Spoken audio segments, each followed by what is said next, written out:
Hola y bienvenido a Merida, de Yucatán.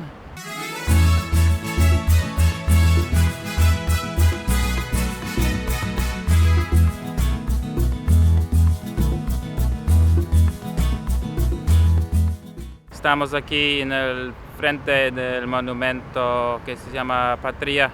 En inglés significa homeland. Entonces este estaba construido por un escultor que se llama Romulo Rosso. Romulo Rosso es un colombiano, porque no está hecho por un mexicano, yo no sé. Pero es muy bonito, muy chévere. Esto es más nuevo en la avenida Monteja. Entonces les cuento sobre mi viaje. Soy Mr. Abroad y tengo videos de varios países, incluso México. Tengo videos populares de aquí.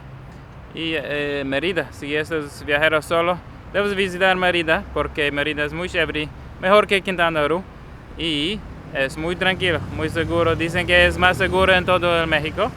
Y yo estoy andando con mi grande cámara y estoy tranquilo, nadie me molesta. Gente son amables aquí y en el centro debes alojarse si estás solo porque el centro tiene mucho movimiento, pero solamente por la plaza mayor, plaza más grande. Por el catedral hay eventos en el fin de semana y muchos restaurantes y bares para vida nocturna. Pero lo mejor son los paseos de cenotes y qué más.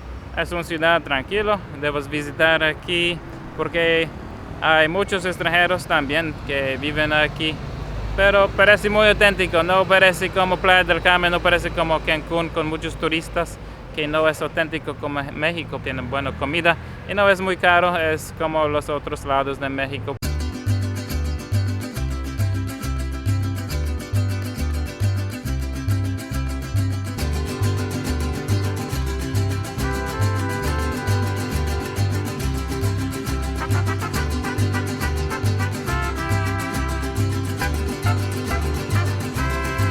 Merida is the largest city in southeast Mexico. It has the oldest cathedral in the Americas. I bet you didn't know that. So the heritage is an example of syncretism, and that is because it's a blend of Mayan and Spanish culture. Due to its geographic location, the state of Yucatan has been somewhat isolated from the rest of the country, thus retaining its unique culture. As a tourist, you'll notice this in the local names of food and seeing the different architecture of local homes. Some noteworthy cooking is called pibil and chuch, and that's just the type of preparation they do for the food for pork, chicken, and beef.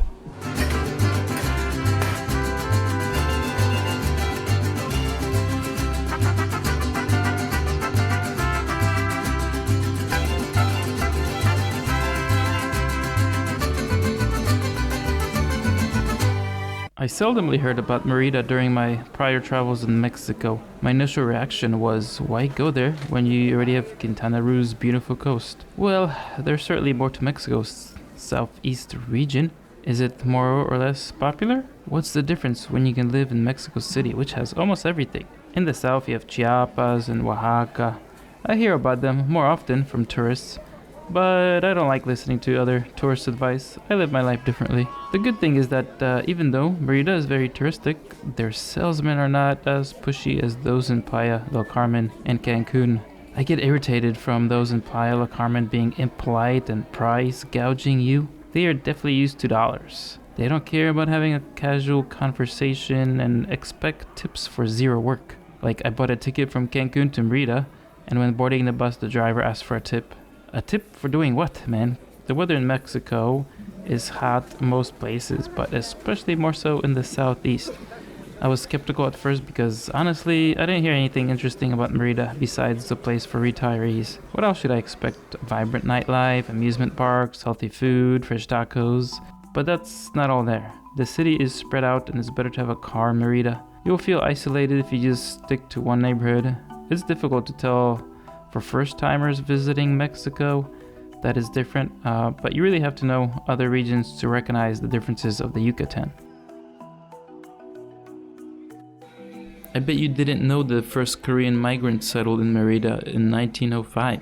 Merida's historic center is actually the second largest in Mexico after Mexico City, and you can walk a lot but the most popular area is Plaza Mayor. So within a few blocks outside of Plaza Mayor, that's where the stores are, that's where people walk around. But besides that, it's not very touristic, or there's not much to see in other parts of downtown when you're walking, especially on the weekends. It all happens at Plaza Mayor.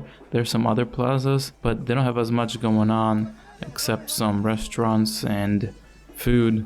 But Plaza Mayor, they have events on the weekends and even some weeknights. So that is especially common because of the tourists.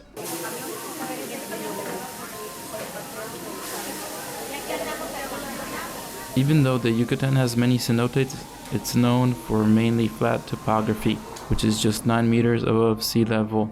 And the weather of Merida is hot all year round due to its location to the Tropic of Cancer.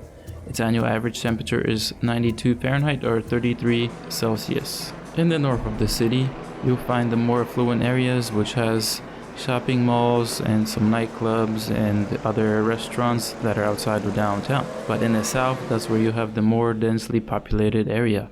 If you get bored of Merida, your next destination can be Playa Progreso, which is a great beach an hour north by bus, or you can take a colectivo.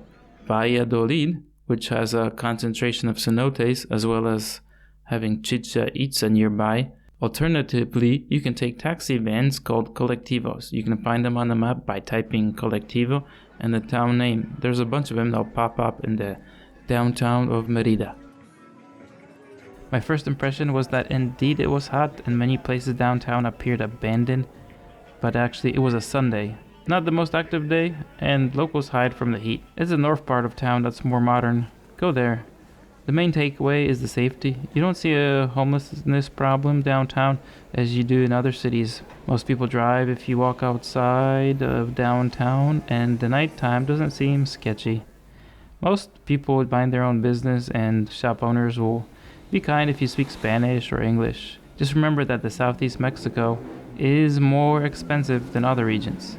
With many tourists around, you won't have much bargaining power with shop owners. You can still haggle a little bit.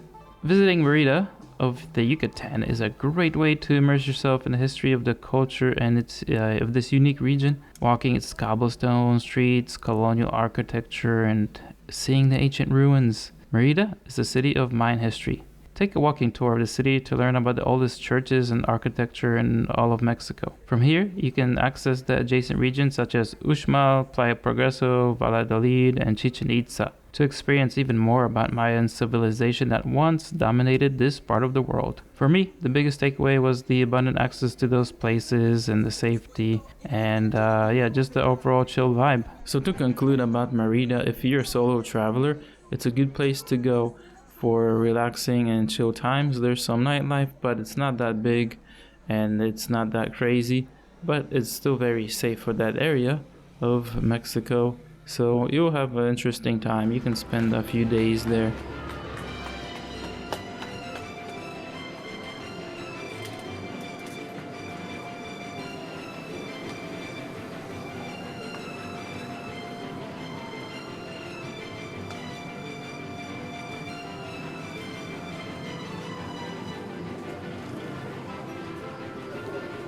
¿Cuánto tiempo dura el paseo? 40 minutos. Dale, gracias.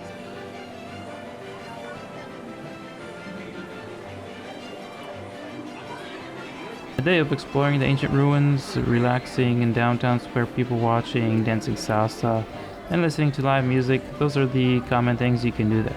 If you're looking to reduce the amount of spice for a more secure part of Mexico, take a bus to Merida and watch my next video about cenotes.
yo recomiendo mirar mis videos de viajes y este video de Merida, Yucatán. Entrega la orquesta cananera, la fiesta del pueblo.